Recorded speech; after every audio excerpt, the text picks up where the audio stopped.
Bonjour à toutes et tous, vous avez rejoint la planète 11e art et son petit satellite sous le capot pour le troisième épisode de la série et pas des moindres. Il est des jours où j'articule mes interventions autour de la chanson des cigales chantée par Val, une birette à la main, mais il en est d'autres comme aujourd'hui où le discours change. Contrairement à ce qui est dit ici, je n'ai que 33 ans. Mais 33 ans quand même, j'ai des amis qui font des enfants à tour de bras et l'autre soir, après trop de Valjuice, on s'est regardé avec l'un d'eux et on s'est rappelé l'avenue d'Italie, les Grecs à 3 euros, nos 15 ans, les Vietnamiens que tout le monde appelle chinois dans notre 13e arrondissement parisien, etc., etc. Mais il en est ressorti une chose, l'apaisement, celle de couler des jours heureux. Nos parents avaient leurs problèmes d'adultes, mais ne se posaient pas la question de quel monde ils allaient nous laisser, ou ce qui allait advenir de nous.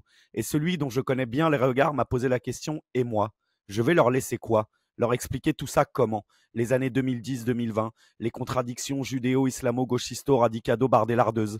Le 22 février 2022 en Europe, quelque chose a changé. Et si tout a changé, il est probable que le premier déclic arriva sur une place à Kiev où plusieurs supporters ont repris la main. Alors à celui dont je vous parle, je lui ai dit ça. Je ne sais pas ce que tu leur laisseras, mais si on essaye de comprendre, on essaiera de leur expliquer ce qui s'est passé. Et c'est aujourd'hui de cette place dont on va parler, et pour cela, on a la chance d'accueillir Olga Ruzelnik, autrice d'une thèse intitulée Ultra dans le football ukrainien et reconfiguration politique autour de Maïdan. Bonjour Olga. Bonjour, bonjour. Rougelnik, ça c'est bien, Pardon, ça c'est normalement. excuse-moi. Mais c'est pas grave parce que Alors, tout le monde regarde, prononce ça. je Tout vais le monde. redire, je vais redire la phrase de manière plus officielle. Ok. On a la chance d'accueillir Olga Ruzelnik, Yes. autrice d'une autrice d'une thèse intitulée Ultra du football ukrainien et reconfiguration politique autour de Maïdan. Ouais, merci. Bon, c'est un beau plaisir, plaisir à moi. Et ouais, parce pourquoi? Pour Rougelnik, honnêtement, ça c'est encore c'est mystère de notre famille. Si c'est le prénom ukrainien, nom de famille ukrainien ou tchèque, mais rouge, normalement c'est un tchèque rose. Ok, Voilà, et ben voilà, voilà. Ah, bravo. d'accord. Vous l'avez entendu ricaner à l'évocation de son nom. Il m'accompagne comme d'habitude. C'est Val. Comment ça va, Val? Écoute, ça va très bien, bravo pour cette magnifique intro et je suis Tout en finesse extrêmement comme heureux d'habitude. d'avoir, bah oui, évidemment, et je suis extrêmement content de faire cette émission aujourd'hui parce que vraiment c'est un sujet qu'on voulait faire depuis bien un an et demi. On avait Mm. contacté Olga il y a longtemps et je suis très content de pouvoir finalement faire cette émission qui s'annonce Ouais. très très bien. Et ce moment est arrivé. Val, je te laisse nous parler du démarrage. Oui, pour bien comprendre ce que représentent les groupes de supporters dans la société ukrainienne, il est important de s'intéresser à ce qu'est la société ukrainienne en tant que telle et comment s'est construite son identité au fil du temps. Intéressons-nous donc à l'histoire de ce pays. De tout temps, l'Ukraine a vu son histoire s'écrire en fonction de celle de son voisin russe. Au XVIIe siècle, l'Empire russe étend son pouvoir et envahit la partie nord-est du pays, un pouvoir qui va se prolonger à travers l'ensemble du pays au XIXe et XVIIIe siècle, XVIIIe et XIXe siècle même. Hormis une courte période d'indépendance au sortir de la Première Guerre mondiale suite à la révolution bolchevique, l'Ukraine restera sous domination soviétique jusqu'en 1991. Au moment de l'éclatement de l'URSS, un référendum national approuve l'indépendance à 90%. Mais malgré ça, le pays demeure toujours dans l'orbite de la Russie. Une dépendance plus ou moins tacite dont va tenter de s'émanciper l'Ukraine au tournant du XXIe siècle. À cette époque, les organisations supranationales de l'OTAN et de l'Union européenne étendent leurs frontières vers l'est de l'Europe. Et dans cette volonté de décommunisation et d'émancipation vis-à-vis de la Russie, le pouvoir ukrainien se rapproche de l'Union européenne. Une décision mal vue du côté de Moscou qui y voit une perte d'influence, mais aussi d'une partie de la population ukrainienne russophone, en particulier au sud-est du pays. En 2004, l'élection présidentielle voit Viktor Yanukovych, candidat pro-russe proche de Vladimir Poutine, être élu. Les soupçons de trocage de l'élection ainsi que sa décision d'annuler le traité de rapprochement avec l'Union européenne signé par le président sortant vont faire descendre le peuple dans la rue pour ce qu'on appellera la révolution orange. Après plus d'un mois de manifestations, le second tour est réorganisé et c'est finalement Viktor Yushchenko, candidat pro-européen, qui est élu. Cet événement marque le début des tensions avec la Russie. En 2010, Viktor Yanukovych est finalement élu à la présidence du pays, une élection qui va renforcer encore une fois de plus le mouvement pro-européen du peuple ukrainien, au point que fin 2013, lorsque Yanukovych refuse de signer des accords de rapprochement avec l'UE, de nombreuses manifestations ont lieu, notamment sur la fameuse place Maïdan de Kiev, pour réclamer le renversement du pouvoir. Elle bascule plusieurs fois dans la violence entre le peuple, la police et certaines milices pro-gouvernementales. Et en février 2014, lors de ce qu'on appelle désormais la révolution de février, le président Yanukovych est contraint de fuir le pays, où un gouvernement est mis en place. La goutte de trop pour Vladimir Poutine, qui décide quelques semaines plus tard d'envahir le Donbass, partie russophone du pays, et la Crimée, partie stratégique du pays, puisque cette région est la porte d'entrée sur la mer Noire. Depuis, plusieurs tentatives de conciliation et de désescalade de la violence ont été lancées, notamment par l'Union européenne, avec les accords de Minsk en 2015. L'élection de Volodymyr Zelensky en 2019, qui avait fait de la fin du conflit une promesse de campagne, a aussi permis d'apaiser un petit peu les choses. Mais l'année 2021 ravive les tensions. Notamment à l'Euro 2020, décalé un an plus tard en raison de la pandémie, l'Ukraine s'affiche avec un maillot sur lequel est gravé son territoire, un territoire sur lequel se représentaient le Donbass et la Crimée. De son côté, Poutine ravive les tensions en positionnant aux frontières russes et biélorusses d'importantes ressources militaires, laissant présager d'une invasion de l'Ukraine. Chose faite, puisque le 24 février 2022, la Russie déclare la guerre à l'Ukraine, qui dure toujours aujourd'hui, près d'un an et demi après le début du conflit. Vous l'aurez donc compris, depuis l'indépendance en 1991, le peuple ukrainien tente de s'émanciper de l'influence russe, bien que continuellement rattrapé par son voisin. Une position qui va entraîner la naissance de mouvements nationalistes très importants dans lesquels les supporters de football vont jouer un rôle essentiel. Et c'est justement là-dessus dont nous allons discuter, enfin, dont nous allons parler avec Olga aujourd'hui. Avant tout ça, Olga, je voulais quand même qu'on parle un petit peu de toi, Yes. savoir qui es-tu, d'où viens-tu, et comment est-ce que tu as été amené à justement à traiter de ce sujet à travers ta thèse. Bon, bon, moi, je n'ai encore l'Union soviétique. Je l'aime encore Ah, l'Union soviétique. À Kharkiv, l'est d'Ukraine, j'ai écrit ma thèse, non pas ma thèse, ma mémoire de Master 2 au sujet de supporters, sous-culture de fans de football de métallistes Kharkiv.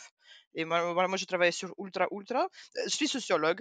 Je fais les études de sociologie spécialisée de sociologie de culture. Et voilà, sous-culture, ça c'était un petit très intéressant pour moi. Football, je pense que les Ukrainiennes de ma génération regardaient le football à cause d'Andrei Shevchenko. Tout le monde a ah bah oui, regardé, bien sûr. bien sûr. Metalist, il a commencé de jouer de très bon niveau à un moment. J'ai commencé à faire les études. Après, j'ai continué de faire les études et les recherches en République tchèque avec les FK Brno sur le sous-culture de fans de football. Un petit peu essayer de faire cette comparaison entre République tchèque et Ukraine. Mais Maïdan, c'est révolution.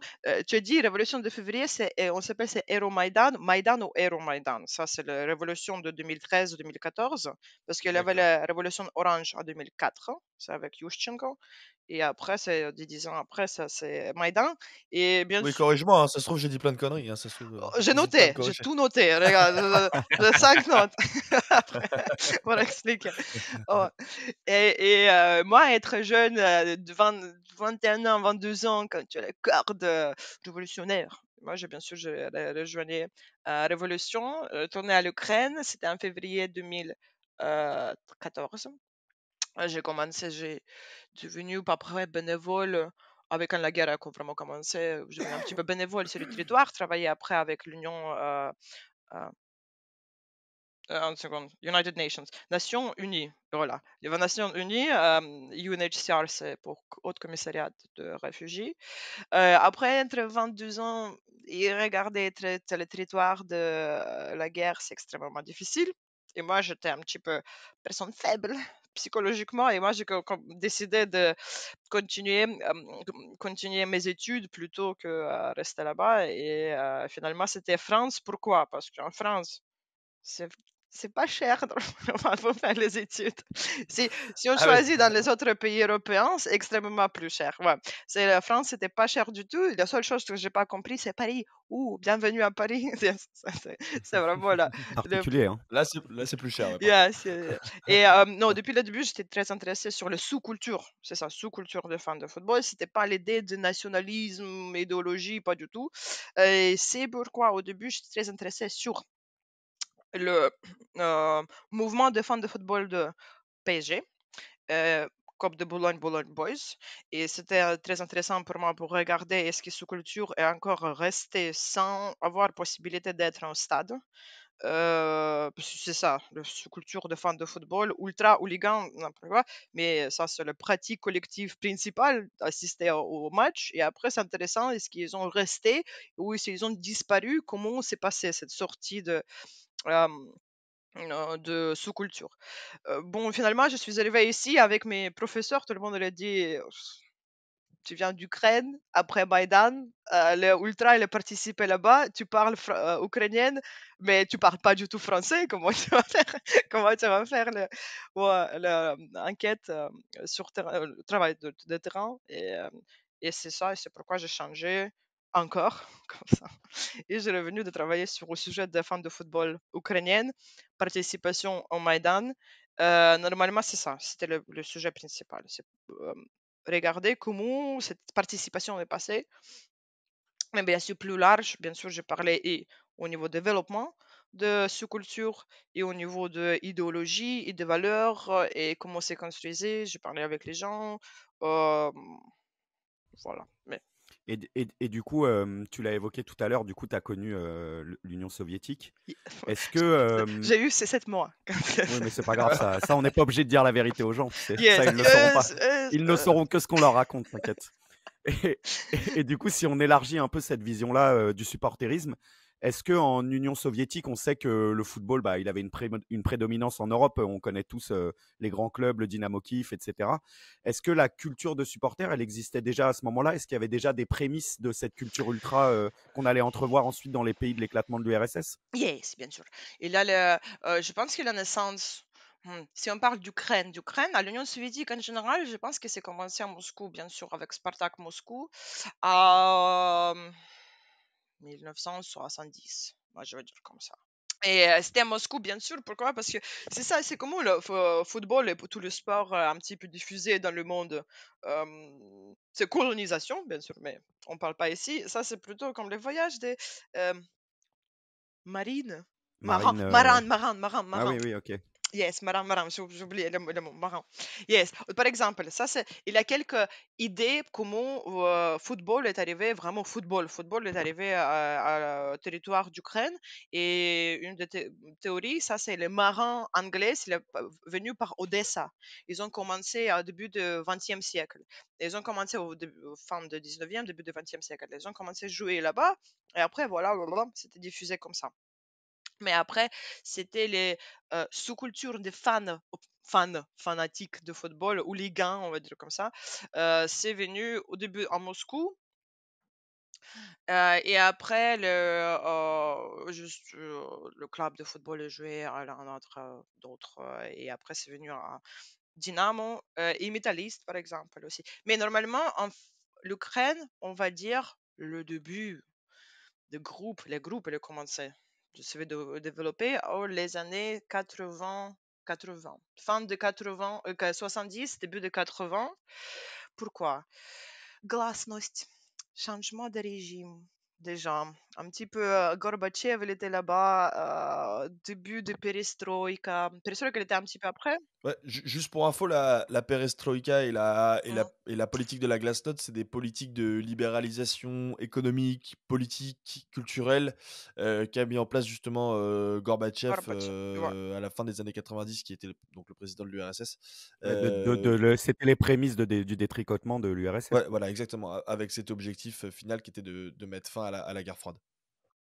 Ouvert un petit peu pour les pratiques occidentales et il Mais a du pas coup, ces moins de groupes-là, ils étaient contrôle. pro-Gorbatchev ou ils Oh, étaient anti-Gorbatchev? non, c'était pas C'était l'époque des... Gorbatchev ou pas Gorbatchev. C'était à l'époque, il avait déjà, c'est presque, il recherche, de plus, ma maman m'a raconté ça. C'est les 70, 80, c'était la période que le communisme et les partis communistes, il était perçu par la jeunesse au niveau critique. Et il y avait beaucoup de, comment ça s'appelle, les blagues, qui est construisent même, il y a la culture, on s'appelle soviétique anecdote. Ouais, c'est l'anecdote, c'est-à-dire la blague au sujet de parti communiste. C'est-à-dire la perception du communisme d'État, il est devenu un petit peu sarcastique par la jeunesse. Il y a beaucoup de sous-cultures qui étaient commencées à d'être critiques avec les vues critiques envers le régime. Et sous-culture, fan de football était aussi comme ça. C'était un petit peu ridiculisé. Ils ont ridiculisé les partis communistes, ridiculiser les supporters communistes qui étaient... Parce que normalement, à l'époque aussi, il y avait les... non, comme Samol, ça c'est organisation de jeunesse communistique, et même ils ont organisé les supporters aller au stade ou aller à un match à l'extérieur, dans le bus, tout ça, et beaucoup de fans de football de première génération, je parlais avec eux, à l'Ukraine et ils ont dit que le but, il était ridiculiser ces jeunesses de Komsomol ou un petit peu ou quelque chose comme Ouais, c'est insulter. les jeunesses du parti communiste, hein, c'est ça? Yes, yes, yes, un petit peu insulter, ridiculiser. C'était pas, bon, c'est-à-dire, a priori, ils étaient contre, mais pas par contre contre Gorbatchev en particulier, c'est juste contre les partis communistes, les soviets, tout ça, c'était contre le régime. Parce que c'était imaginez, le régime communistique, soviétique, il était contre le sous-culture comme ça. C'est les sous-cultures occidentales. C'est les sous-cultures avec le pratique un petit peu violente qui est partagée avec eux. C'est contre anti-soviétique a priori. Et bien sûr, le pays, l'État, il était contre ces sous-cultures. Les sous-cultures étaient contre l'État. Mais pas ouvertement. À ce moment, c'était pas ouvertement. C'était un petit Et peu latent. justement, ouais, tu en parles un petit peu dans ta thèse. En fait, au moment où les premiers groupes commencent à se former, à recruter de plus en plus de membres dans leur groupe de supporters, c'est à ce moment-là que l'URSS éclate. Et justement, l'explosion de l'URSS fait que les clubs de supporters ukrainiens vont devenir indépendants et donc ne vont plus être attachés à la fédération française, à la fédération football de Russie. Et là, le championnat va littéralement perdre en attractivité, puisque évidemment les clubs russes, qui sont des clubs très importants à l'époque, vont se démarquer et vont continuer à évoluer dans le championnat russe, alors que les clubs ukrainiens vont se retrouver seuls. Et du coup, il va y avoir une perte d'attractivité et aussi qui va se ressentir au niveau des supporters, qui vont plus ou moins quitter les groupes de supporters. Et ça va très clairement ralentir justement le développement du supporterisme en Ukraine. Ouais. Mais aussi à l'Union soviétique, c'était pas la question idéologie nationalisme, c'était présent encore. Par exemple, il y avait l'Union anti-Moscou qui était à l'Ukraine et à Pays-Baltes. C'était l'union entre le club de football de Žalgiris, Vilnius, par exemple. En Et Lituanie. Lituanie, ouais, ouais, les différents pays baltes. Et aussi à l'Ukraine, c'était Dynamo Kiev, Dnipro et Karpaty, je pense. C'était comme ça, trois. C'était les soutiens de fans de football. Fans de football se soutenaient l'un d'autre si l'un de ces clubs il a joué contre Moscou. Et ils sont venus pour soutenir les fans de football, pour se battre, bien sûr. Et ça, c'était contre Moscou. C'était bien sûr politisé parce que tout le monde détestait Moscou. Ça, c'était le centre de l'empire ouais, occupant, et tout ça. Ouais. Et ils ont même aussi commencé à chanter les chansons ukrainiennes dans la langue ukrainienne. Ils ont commencé à utiliser, même à la fin des années 70, début 80, déjà le slogan patriotique ukrainien, déjà le slogan Slava Ukraine. Il y avait déjà les drapeaux ukrainiens qui commençaient à apparaître. À l'époque, c'était interdit, les drapeaux ukrainiens. C'était que le drapeau de République soviétique. Mais c'est-à-dire, elle avait déjà présence de vue nationalistique. De plus, l'organisation nationaliste elle était très proche avec le football, comme maintenant, comme partout, honnêtement. C'est pas chose unique. Et est-ce qu'à l'inverse, les supporters de Moscou, ils se revendiquaient pro-moscovite, donc proches du pouvoir moscovite, ou bien ils jouaient ce rôle-là ou pas du tout? Après, je suis pas très spécialiste de tout le club de Moscou, mais même entre les clubs de Moscou, il y a les rivalités énormes. Ouais, ça, c'est le Dynamo Moscou Ouais, contre bien sûr, avec Spartak. le club de la police, contre le club des métallurgistes, contre le Yes. club de etc. Ouais, même aller à l'intérieur. C'est la même chose, par exemple, quand il était à l'époque, euh, à Kiev, il y avait Dynamo Kiev et CSKA Kiev. Et CSKA Kiev, il était communiste, très gauche, et Dynamo Kiev, bien sûr, non. Il était rivalité. Mais à l'intérieur, ouais, il est à Moscou, je pense que ouais, à l'intérieur, il a toujours des problèmes. Je pense qu'il a pas de... Je pense que personne ne l'aime, Spartak Moscou. Ouais, après, je ne sais pas, je suis pas spécialiste de mouvement de fans de football à Moscou, mais non, normalement, c'était juste, c'est pourquoi, parce que à Moscou, il avait plus d'argent et le mouvement, il était plus nombreux. Et par exemple, venir à Pays-Baltes, à Petit Vilnius, quand il y a, je ne sais pas, 200 supporters, par exemple, et contre 5000, j'exagère, j'utilise maintenant le nombre comme ça de ma tête, mais c'est-à-dire le mouvement du sport de Moscou qui est 10 fois plus nombreux que Pays-Baltes, c'est pourquoi il a besoin un petit peu l'aide de euh, pays, république périphérique, de périphérie, parce qu'il y a toujours Et si, périphérie-centre, ouais, ça c'est toujours en position. et si- et si on avance un peu dans le temps et Mm. qu'on passe à une période post-soviétique, Yes. on distingue, enfin, tu distingues, nous, je dis on, mais comme si je Oh, t'avais aidé à bien écrire sûr, quoi que ce soit. parce que ça c'est vrai. Qu'est-ce que j'ai écrit? C'est la vérité. Mais tu distingues une autre période à partir de 95 Yes. où le football va commencer à se démocratiser en Ukraine. Du coup, il y a la fédération qui se Mm. crée, etc. L'information générale va se diffuser. Et est-ce que c'est à ce moment-là qu'on peut placer le curseur sur le développement du supporterisme et du coup du nationalisme qui l'accompagne, notamment en Ukraine? C'est pas à ce moment-là. Pourquoi il n'avait pas développé au début, juste après l'affrontement de l'Ukraine? Crise économique, extrême, crise économique et les gens, les supporters, juste pas pensé d'aller au football. Ils ont pensé juste de travailler et acheter. C'est un petit peu le parallèle qui se passe maintenant, honnêtement. Et quand il y a crise comme ça, énorme d'existence, ou économique, ou politique, ou géopolitique, les priorités changent un petit peu. Ouais. Et à ce moment, c'est ça. C'est pourquoi il y avait un petit peu la pause, on va dire, comme ça, de développement à l'ukrainienne. Après, c'est commencé à développer parce que c'est ça les ligues, elles ont commencé à développer le Donc ça, club c'est de quand? football. Ça, c'est à partir, je pense, que c'est comment Ouais, mid, milieu des années, ouais, c'est ça, milieu, milieu des milieu, années 90. mais 90. Aussi pourquoi? Capitalisme et le propriété owners, ouais, c'est propriétaire, non, Les propriétaire, propriétaires. ouais, Ok. propriétaire de club de football, devenu le businessman. Ils ont vu cette club de football comme l'opportunité de prendre de l'argent. Bonjour capitalisme, c'est commencé à développer. Les gens commençaient à voir le football juste, ou peut-être voyager, regarder, vous vous souvenez, fin de 90, que Dynamo Kiev commençait déjà à jouer à très bon niveau. Shevchenko, c'est ça.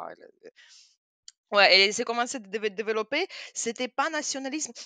À ce moment-là, c'était un petit peu chaotique au niveau de l'idéologie. Parce qu'il y avait beaucoup de, on va dire comme ça, le même chemin de développement comme avec la Russie, parce que ça c'est logique, ouais, un petit peu pareil, ouais, de développement des clubs de football, le développement de mouvements.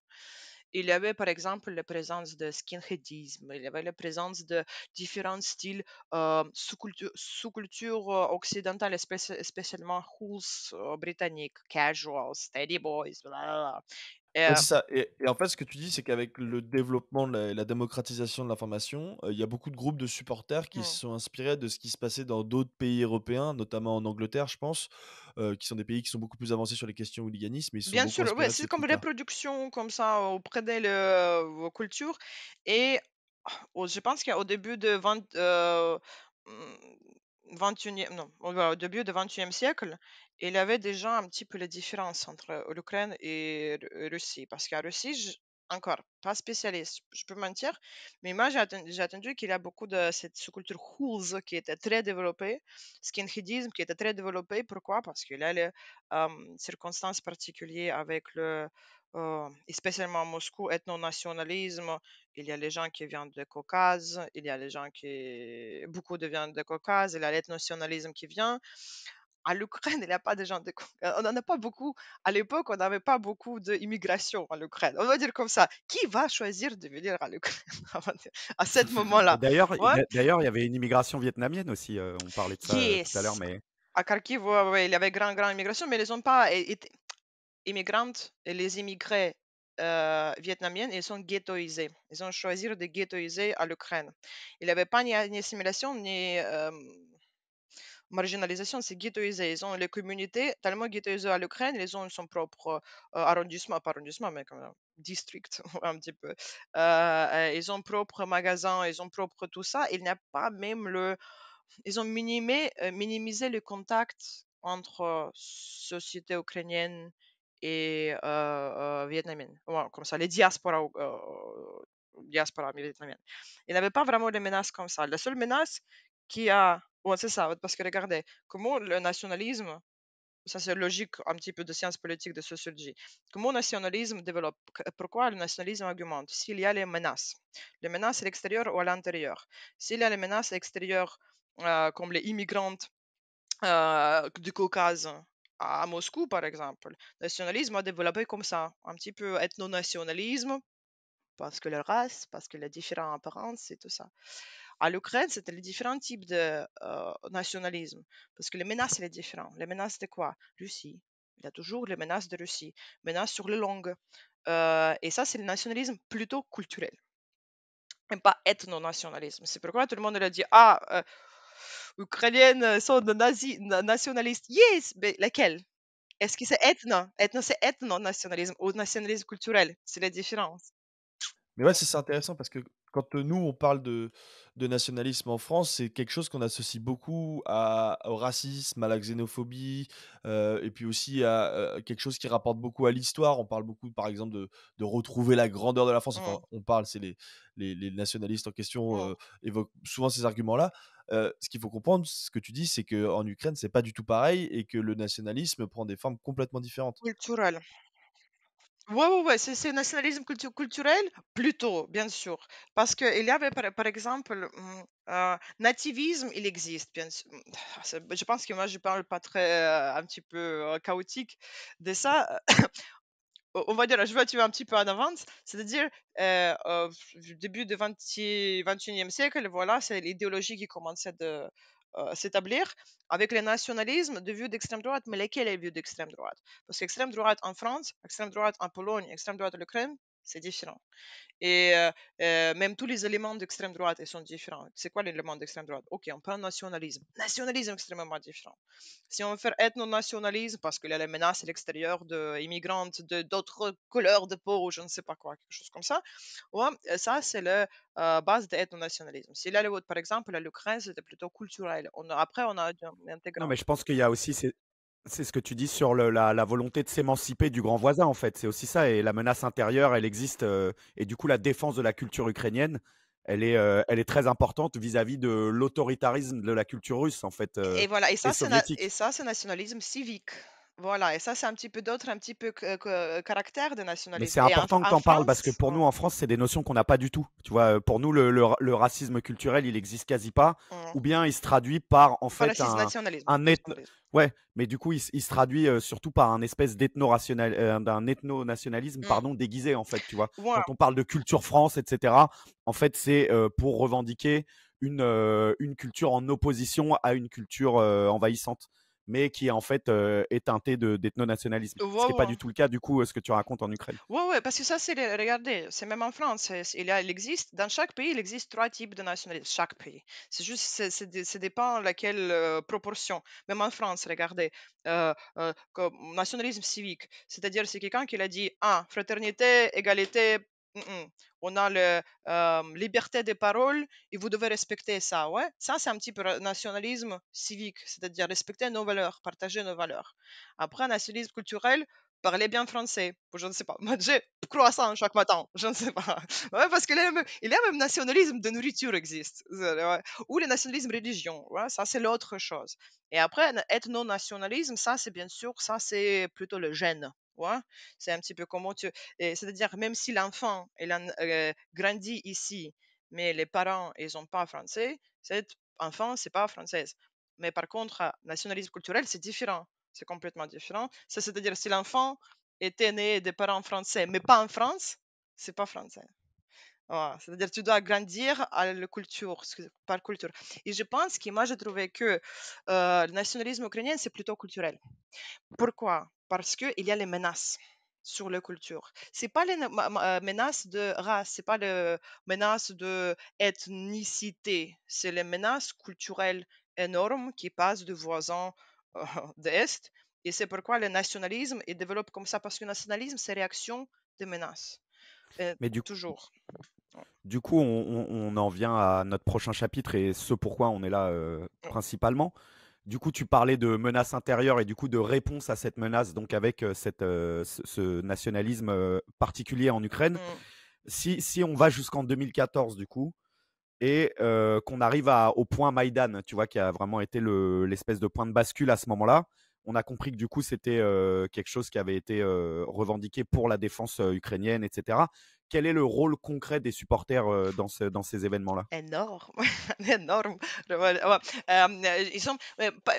ils ont joué le rôle important. Ils étaient très efficaces pendant Mais aussi dans leur incarnation culturelle, tu vois ce que je veux dire? C'est dans la représentation aussi de ce que c'est que la culture ukrainienne à ce moment-là, quoi. Exactement. Et pourquoi? Parce qu'ils ont un petit peu... je vais commencer dès le début. Alors, participation des fans de football, c'est pas juste unique à l'Ukraine. Ça, c'est passé à Turquie, 2013.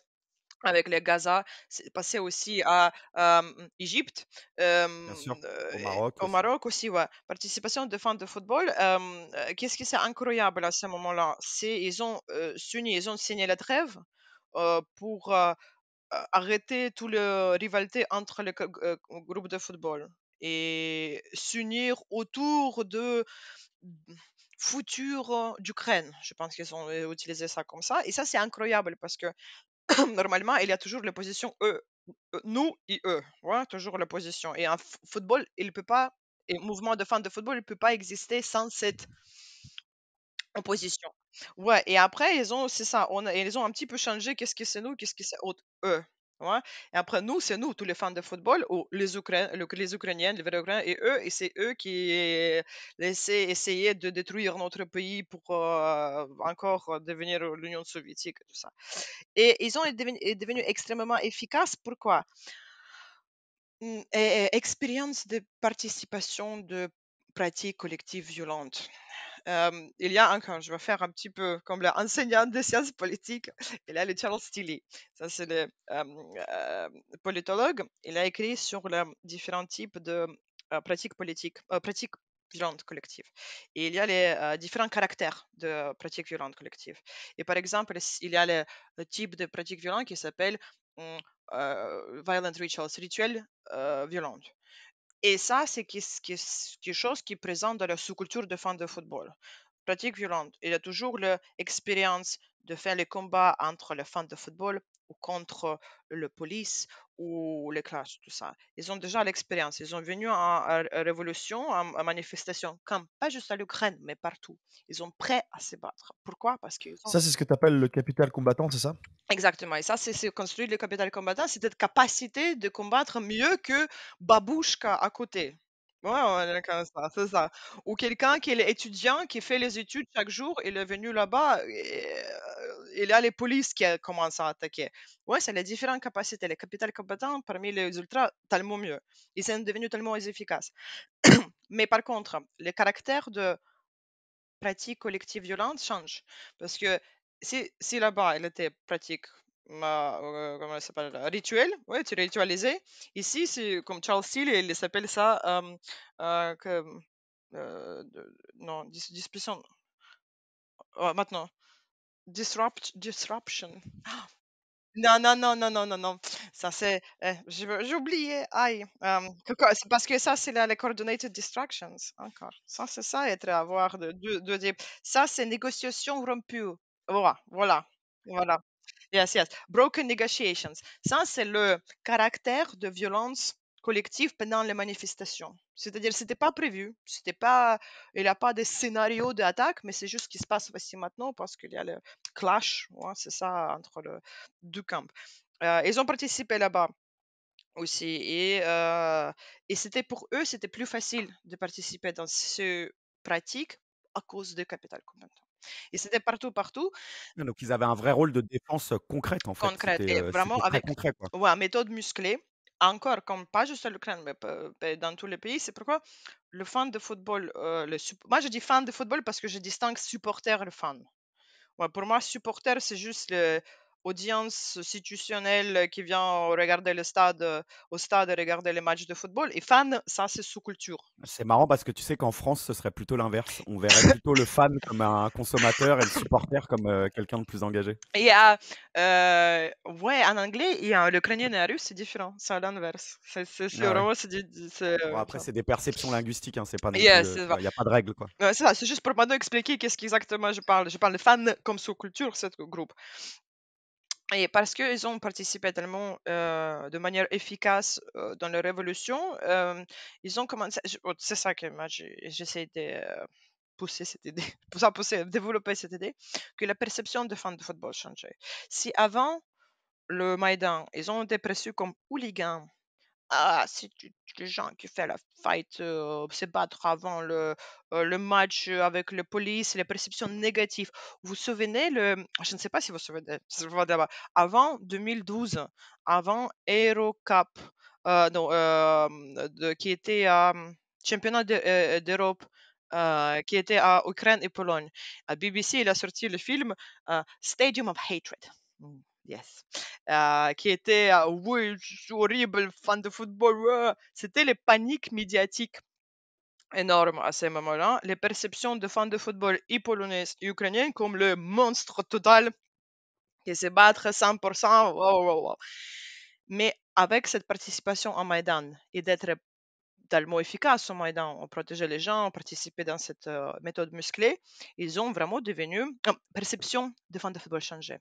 Et moi, j'ai regardé, j'ai essayé d'analyser le présentation en médias de fans de football, de supporters. Elle est devenue très positive. Héros du Maïdan, les ultras et protéger l'avenir d'Ukraine. Très positif. Perception commence à changer. Et après, c'est ça, encore en sociologie, c'est vraiment un concept sociologique, c'est qui commence à produire et reproduire non, identité nationale. Voilà, construction d'identité nationale. C'est les gens qui et les héros. Ouais, c'est les gens qui est un petit peu héroïsés dans la société. Et les fans de football étaient devenus ces gens qui sont devenus très autoritaires. Pas par tout le monde, mais ouais, mais je pense que même au moins un petit peu les gens qui aiment le football, par exemple. Ils ont vu que les fans de football, ils ont commencé de chanter Червона ruta, ça c'est la chanson ukrainienne à l'Union soviétique en ukrainienne. Ils ont commencé à le chanter. C'est-à-dire, c'est ça, à production, les pratiques pour montrer l'identité nationale qui a été faite par les fans de football commence à être reproduite par les autres, juste les Ukrainiennes. Ouais, avec les marches, avec tout ça. Donc le peuple s'est inspiré de ce qui se passait dans les stades et Yes. comment fonctionnaient les supporters, c'est ça? Ouais, ouais, juste avec les reproductions, ça c'est juste normal, c'est comme les reproductions culturelles par les ouais, pratiques. Tu veux reproduire les pratiques et c'est comme ça tu montres. Parce que après, les gens disent comment je peux montrer identité nationale. Oh, par exemple, encore, c'est beaucoup des exemples. Non mais c'est très bien, tu fais bien, c'est très, très bien. Il y a Continue. l'exemple, il avait les chansons c'est encore s'appelle, ça c'est les chansons incroyables. Chansons, plutôt slogan qu'ils ont chanté, ça s'appelle Poutine Hulo. C'est, on va traduire, c'est Poutine connard, mais plus insultant. Parce que, D'accord. ouais, je peux faire les insultes, vas-y, c'est pas, Mais bien c'est sûr, fais complètement donc, fort. fais donc, fais donc. Ouais, ouais, ouais, mais c'est ça, mais Huilo, c'est-à-dire Hui, c'est beat, Huilo, c'est comme la tête de beat. Ouais, c'est comme ça. Ouais, comme ça. Très bien. Yes. Et après, au début, c'était chanson qui était faite par les métallistes Kharkiv. C'était Surkis Hulo. Surkis Hulo, c'était Surkis, il était le président de l'association de football ukrainienne. Il est vraiment tête de bite. Ouais. Mais voilà. Il avait les chansons comme ça. Et après 2014, les gens changeaient ça pour faire le Poutine Hulo. Et ça, c'était au début. Il y a les mêmes mélodies de chansons de football. Je pense que les gens qui aiment football comprennent qu'est-ce que ça veut dire. C'est très les mélodies et ton Ouais, c'est très rythmé, ouais. ouais, c'était très les chansons pour le football, pour le supporter, pour le stade. Mais les gens ils ont commencé à répéter, reproduire cette chanson. Et cette chanson, après, on peut écouter, pas juste en football, pas juste en sport, c'est-à-dire pendant le match de boxe ou quelque chose d'autre, mais partout. Tous les protestes ukrainiennes contre la Russie, contre le Poutine, c'est bien avec cette chanson. Cette chanson, elle est vraiment, elle était partout. Il a le slogan, il a même page Wikipédia de cette chanson énorme. Ouais, ouais. Donc c'est ça, c'est pour résumer un peu ce que tu dis, justement les groupes de supporters qui étaient un peu entre guillemets «une sous-culture» avant, se sont appuyés justement sur ce capital combattant pour passer à un capital militant. C'est-à-dire qu'ils se sont servis aussi de cette violence qu'ils avaient et ce savoir-faire qu'ils avaient et justement incarner cette forme de nationalisme et après ça, une fois qu'ils l'ont incarné, ils ont été un petit peu héroïsés justement dans la société, parce qu'ils sont devenus des vrais garants de l'identité nationale. Et moi, je voulais savoir ce qui s'était passé après justement 2014 et la révolution de Maïdan. Est-ce que justement, par exemple, parce qu'ils ont conservé ce pacte de non-agression qu'ils avaient entre eux, est-ce qu'ils ont continué à incarner justement cette identité nationale? Oh, ils ont conservé parce que normalement, ils ont dit on fait les trousses jusqu'à fin de cette histoire avec la Russie, ou comme ça, mais c'est jamais va finir. Voilà. Ouais,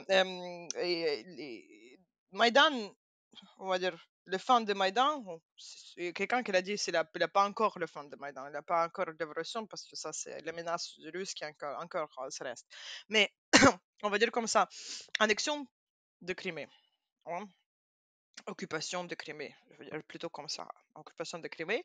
Le début de, on s'appelle ça OATO, c'est opération antiterroriste qu'ils ont s'appelé ça. Ils n'ont pas déclaré la guerre, même à l'Ukraine en 2014, ils n'ont pas déclaré la guerre. On a dit que ça c'est spécial, opération pour laisser le pays fonctionner normalement. Mobilisation volontaire et il y a beaucoup de fans de football, il est rentré à mobiliser pour raisons différentes. Normalement, nous devons comprendre que cette culture de fan de football, c'est très masculine. Ouais, c'est le même culte de machisme. C'est masculine. Ouais, c'est sous culture masculine, ouais, avec les valeurs très masculines et mobilisation, participation à la guerre. Ça, c'est quelque chose qui est évident pour eux. Ça, c'est le choix évident de se mobiliser pour défendre ce pays parce que ça, c'est un petit peu dans cette vision d'homme de fans de football.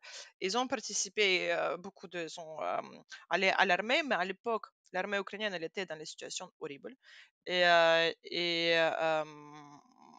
cette bataillon, ils ont commencé à créer.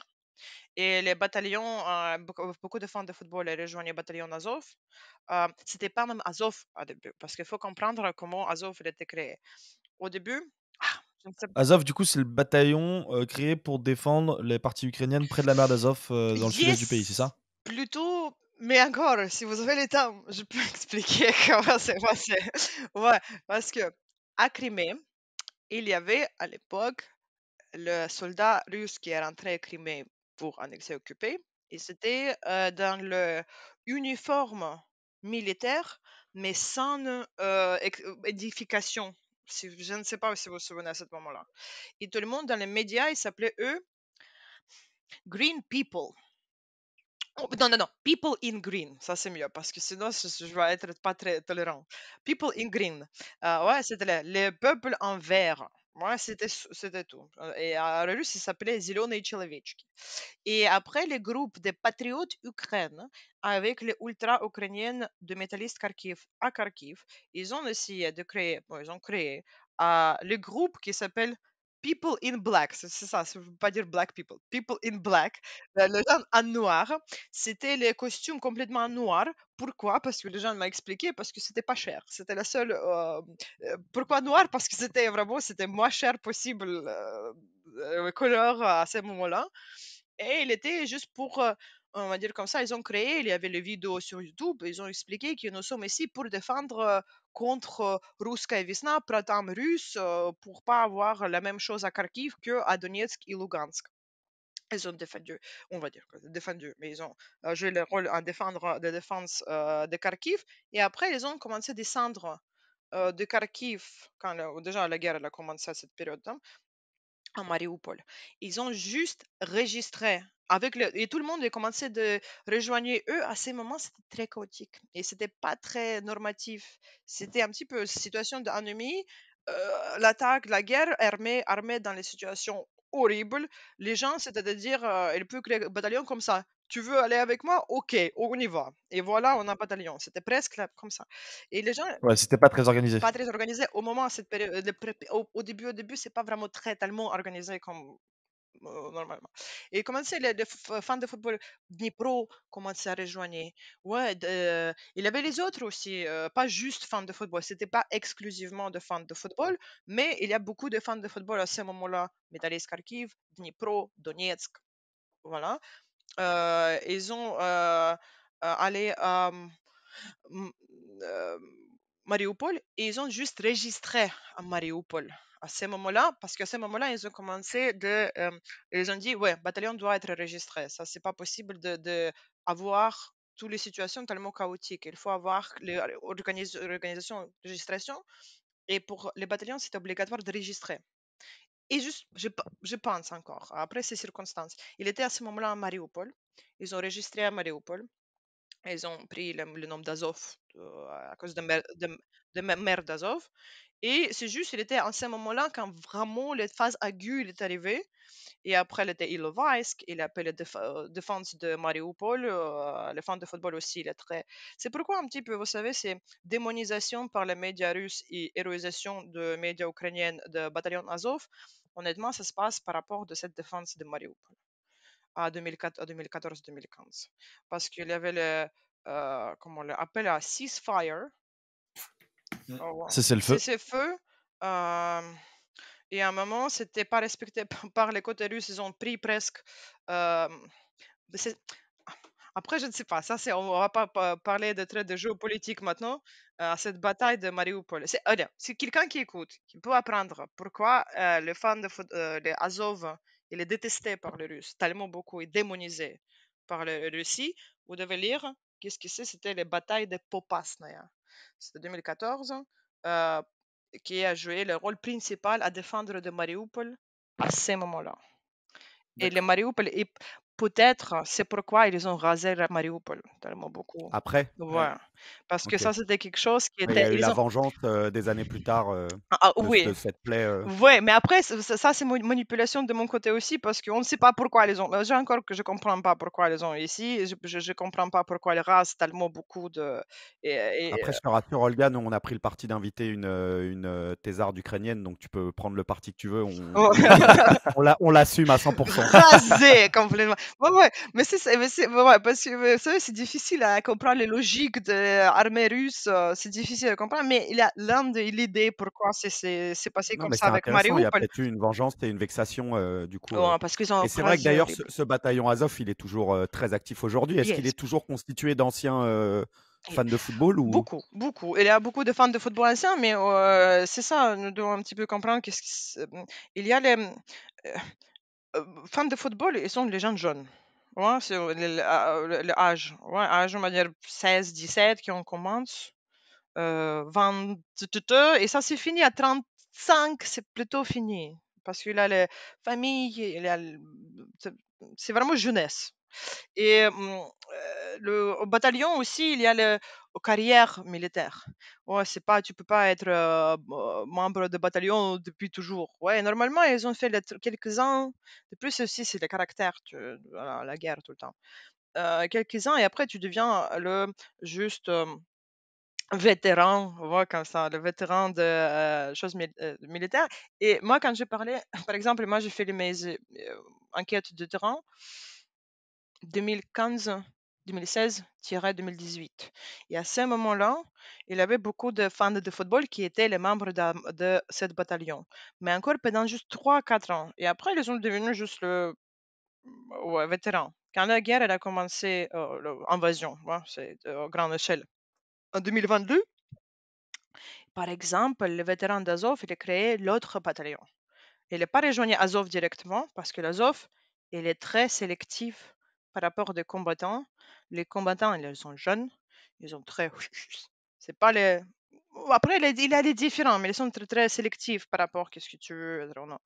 Il y a aussi le Azov Mariupol qui est la grande unité. Ouais, après, les Azov, l'Azov Kiev, par exemple, aussi. Il avait les Azov Kiev, il avait un de supporters fan de football qui participait dans mon Mais en fait, du message. coup, si on te comprend bien, du coup, les supporters, ils incarnent de toute façon un côté virilité et combatif qui, du coup, se retrouve de fait dans les bataillons de guerre aujourd'hui, quoi. Ouais, mais c'est ça. C'est ouais, il y avait vétérans de bataillon de Azov, ils ont créé l'autre bataillon. Et par exemple, il y a le bataillon qui s'appelle Kraken, Kraken Bataillon, qui est bataillon. Ouais, avec leur logo, la pieuvre, etc. Yes, et ça, c'est l'ancien combattant d'Azov. Et ça, c'est l'ancien des combattants, c'est les combattants anciens d'Azov qui est, majorité de eux, ils sont supporters de médailliste de Dnipro, par exemple. Il y a un des commandants de cette Kraken, ça c'est l'ancien supporter de Métalliste Kharkiv qui a créé les chansons de Poutine Khuilov, par exemple. Petit anecdote pour vous. Voilà. Et il y a le Dynamo Kiev, il y a beaucoup supporters, anciens supporters. Après, ils ont dit, est-ce que tu peux être toujours ancien supporter? Si tu es ultra pour toujours, tu juste participes pas dans la pratique collective d'ultra maintenant au football parce que la guerre. Mais il y a beaucoup des ultras qui est à Kraken, par exemple, qui étaient anciens combattants de fans de football, Et si, d'Azov.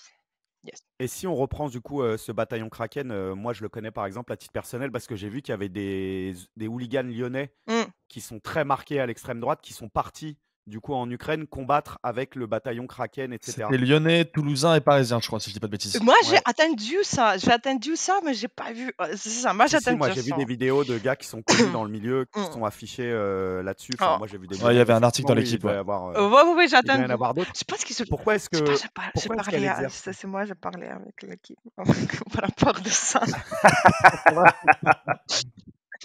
Mais moi, par contre, j'ai dit que je savais pas. Ça, c'est ça. Ok.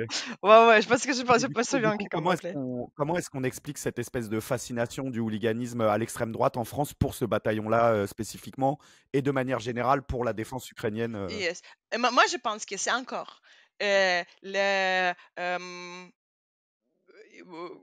nos opposition nous et autres. Ouais, ça c'est comme ça. C'est le principe sociologique de. Je vais essayer de le faire en anglais parce que je ne sais pas si je peux traduire ça. Vas-y, bien sûr, vas-y. Non, rassemblement.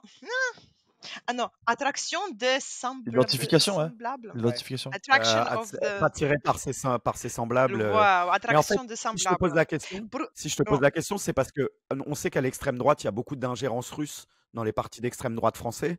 En fait, logiquement, on aurait pu s'imaginer que ce type de profil-là serait plutôt parti côté russe, en fait, combattre, tu vois, parce que c'est plutôt leur famille politique, idéologique, etc. Et pour autant, bah non, ils ont toujours été côté ukrainien à défendre. Est-ce que c'est le côté frontière, le côté défense de la frontière, défense de l'identité? je sais pas, Ouais, ou je pense que la identification, bien sûr. juste Contre ultra. l'envahisseur, quoi. Mais regarde, imagine, oh non, c'est comme le stroke. Ouais. Mais ça, c'est extrêmement intéressant pour regarder encore. Je peux juste supposer. Ça, c'est attiration semblable. Semblable. Ouais, Ouais. t'inquiète, on l'a. Ouais. Ouais, mais après, c'est extrêmement intéressant de regarder qui se tient des idéologies extrêmes en France, qui se tient en Russie, qui se tient en Ukraine. Ou pas le soutien, mais plutôt pro-russe, plutôt pro-ukrainienne. Regardez, extrême gauche, ils sont plutôt pour le russe.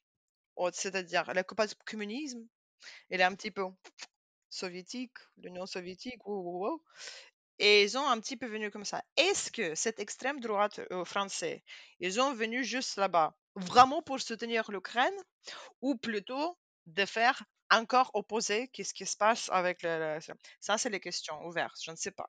S'il y a, par exemple, c'est-à-dire ennemi de mon ennemi et mon ami, peut-être aussi il y a le principe comme ça. Est-ce que c'est le principe de encore perception nationaliste et moi je suis nationaliste, mais comprendre pas qu'il y a l'ethno-nationalisme, le nationalisme culturel, un petit peu les choses différentes et c'est pas la même valeur, c'est juste on utilise la même notion aussi c'est possible. Mais moi je pense que ça c'est pas plutôt la réalité ukrainienne, c'est plutôt la réalité politique française qui est tellement opposition entre extrême gauche et extrême droite, sans comprendre qu'ils sont très proches l'un de l'autre. Ouais, un petit peu, ouais, si on parle de théorie de chemin, comment ça s'appelle? Je comprends. Théorie Le, de le fer à cheval. Le fer à fer à cheval. cheval, yes. C'est ça. Moi, je pense que c'est juste comme ça, parce que ouais, c'est plutôt en réflexion, il reflète la opposition en France que vraiment soutien comme ça. Moi, j'avais une question justement. On disait tout à l'heure que le nationalisme ukrainien était très culturel. C'est d'ailleurs peut-être pour ça qu'un homme comme Volodymyr Zelensky a réussi à être élu président, parce qu'on sait que c'est un ancien acteur, voilà, qui représente aussi la culture ukrainienne. Est-ce que c'est possible que dans les années à venir, ou peut-être que ça a déjà arrivé, je ne sais pas, il y ait justement des gens issus de groupes de supporters qui font aujourd'hui partie du coup du mouvement du nationalisme culturel ukrainien, qui émergent dans la société et qui créent un groupe politique, voilà, qui récolterait des votes, etc. C'est possible, c'est extrêmement possible. Regardez ex-Yougoslavie, regardez Serbie. Et Bien sûr, bien ouais. sûr, c'est très possible. En Pologne aussi, il y a beaucoup de partis dans le parti à droite. Ouais, ouais. Il y a beaucoup de représentants anciens hooligans. Ouais, ouais, ça c'est très, très possible. Honnêtement, quand j'essaie d'expliquer aussi, ça c'est d'être capital combattant, capital militante et militaire, puis contribuer après ouais, la participation à la guerre. C'est pourquoi peut-être en parallèle avec Yougoslavie, ex-Yougoslavie, c'est plus bien. Pourquoi? Parce que la participation à la guerre et créer cette capitale militaire. Ou même en France, regardez, Deuxième Guerre mondiale, quelqu'un qui était à l'opposition, résistance, ouais, après la Deuxième Guerre mondiale, Mais Charles de Gaulle. oui, que avoir avec cette capitale de résistance combattant opposition, après vous pouvez être élu dans les politiques. Ouais, ça c'est un petit peu cette conversion de résistance. Oui, donc en fait, de supporter, on devient soldat, qui deviendra ensuite homme politique, en fait, Yes, c'est parce ça. que ouais, c'est ça, par cette chemin d'être après le militaire, avoir cette capitale combattant militaire, c'est mieux, c'est plus facile après de convertir à capitale politique. À l'Ukraine, encore, ça c'est prédiction. On va voir qu'est-ce qui se va passer après la guerre, mais c'est vraiment extrêmement possible d'avoir le force politique, les partis politiques qui va se fonder sur les bataillons, sur les soldats, sur les héros de la guerre. Extrêmement possible. Il y avait déjà les tentatives avant en Ukraine. Ils ont fait ça. C'était les bataillons Azov. Après, les anciens combattants des bataillons Azov, ils ont formé le groupe civique comme ça, National Corpus National, qui après, ils ont créé le parti politique Corpus National. Corps national, corpus. Mais ils ont dit corpus national plutôt. Corps national, corpus national. Je ne sais pas comment il faut traduire mieux. Corpus, comme corps. Il avait le Biletsky, c'était l'ancien aussi, il était le leader de Patriotes d'Ukraine. Après, il était à Bataillon Azov. Et ça, c'est vraiment autorité charismatique par Max Weber. Vous savez, il était très, comme ça, il est très bonne figure. Ils ont créé cette parti politique. Ils ont commencé à essayer de rentrer à politique, les vies politiques ukrainiennes, avec le rassembler, le show. Il y avait vraiment presque classique extrême droite.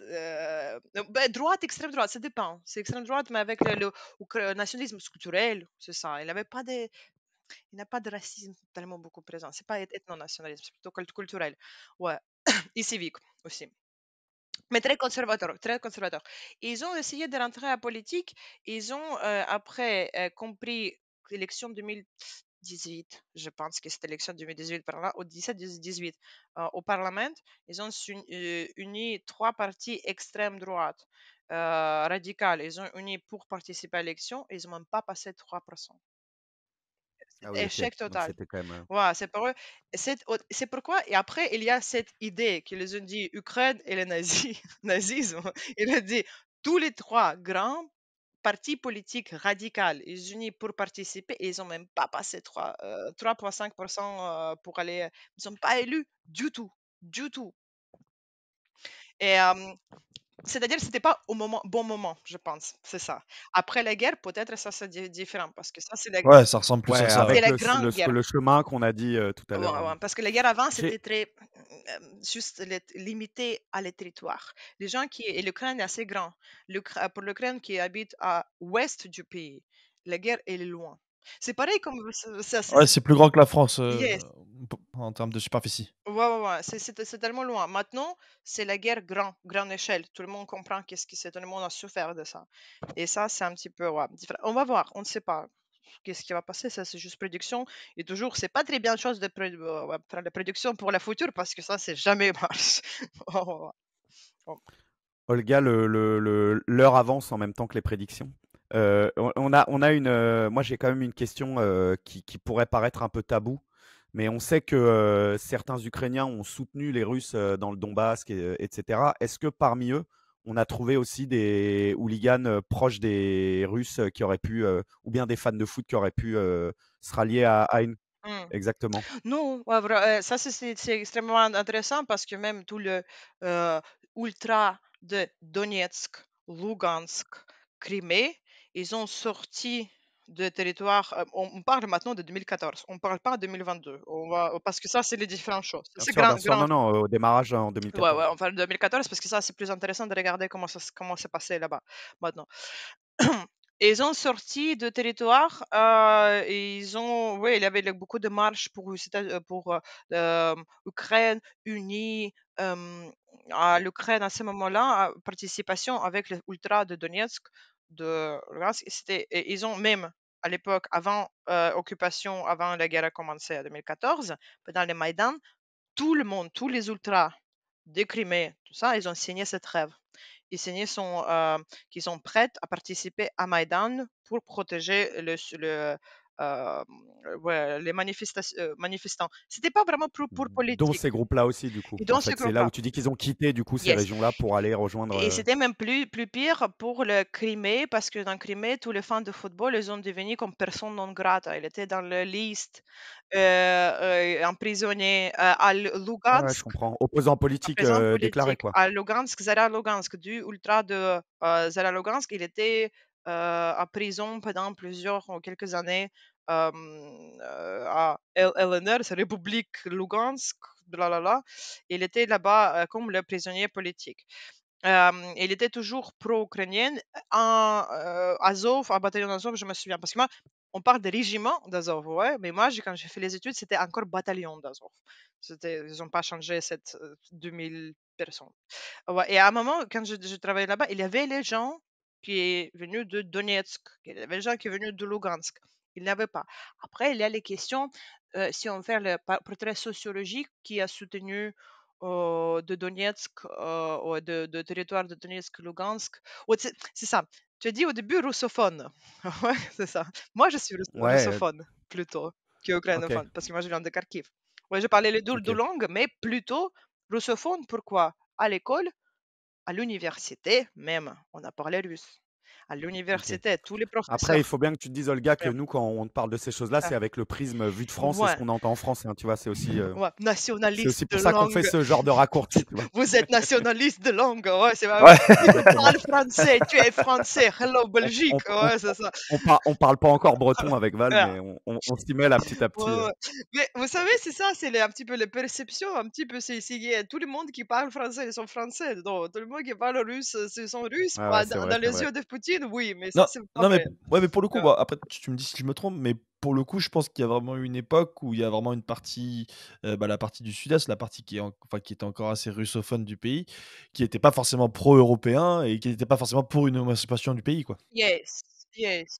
Parce que aussi, à côté de Russie, ouais, il habite à côté de Russie, il y a les liens familiales avec beaucoup de Russes. Ouais, Après, bien sûr. pourquoi? Encore, écoutez les garçons, prenez votre petit à manger. Le gars raconte l'histoire, qu'est-ce qui s'est passé à l'Ukraine au début du XXe siècle. Parce que c'est tellement nuancé. Ouais, l'histoire, c'est extrêmement nuancé. Il faut comprendre pourquoi. Parce que regardez, l'Ukraine, encore, si on a le temps, parce que tu as dit une Ouais, heure, là, c'est déjà on est une sur heure. la fin, mais bon, c'est intéressant, donc on est Sin- obligé. On est obligé de Continue, Sinon, continue, continuer. vas-y. sinon, tu vas couper après un petit peu, c'est ça le Vas-y, truc. vas-y, t'inquiète pas. Ouais.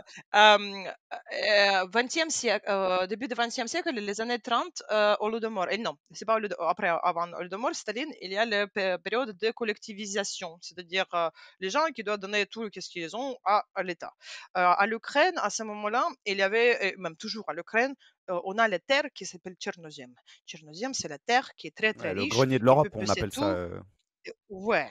Et c'est où? Donetsk, Kharkiv. Si vous regardez la géographie d'Ukraine, ça c'est la terre, c'est Ok. Donbass, C'est Kharkiv, qui va se passer comme tout ça. l'est et le sud-est. L'est, Ok. sud, l'est, sud, jusqu'à Kherson. Et l'Ukrainienne, le paysan d'Ukraine, elle était contre cette collectivisation. Et après, l'une des moyennes méthodes pour forcer les gens de collectiviser, c'était quoi? Famine. Famine artificielle, on s'appelle ça Holodomor, pendant les Staline. on ne sait pas même combien de gens qui étaient morts. Pour dire chose personnelle, même dans mon famille, il y avait des gens qui étaient morts pendant le Holodomor, les enfants, les sœurs de ma grand-mère, elle était morte parce que c'était Holodomor énorme, juste famine très très grave. Millions. Les millions. Ouais, entre 2,5 millions et 5 millions. Ouais, il y avait beaucoup. On ne sait pas même combien, mais il y avait beaucoup. Et regardez, les terres qui restent, il faut travailler sur. Après, bien sûr, ils ont forcé les codes de collectivisation ukrainienne. Les terres qui restent, il y a encore les paysans. C'est pas c'est très pays très paysan. Il faut avoir quelqu'un qui va travailler sur ces terres. Mais ils ont tué moitié des gens, Ah oui, donc majorité des ils gens ont qui peuvent apporté travailler. des Russes. Ok, je comprends. Ils ont Bah, tu vois, tu as bien fait de passer quelques minutes sur le sujet, du coup, Yes. pour Et expliquer après, ces choses-là et les liens entre les deux voilà. régions. Et après, c'est comme ça, il parle, il y a les ethniques russes. Pourquoi il y a l'ethnique russe? Et après, ils ont dit, pourquoi, par exemple, maintenant en Crimée, il y a ethnique russe à Crimée? Où il y a tatars de Crimée. Intéressant. Ils ont où?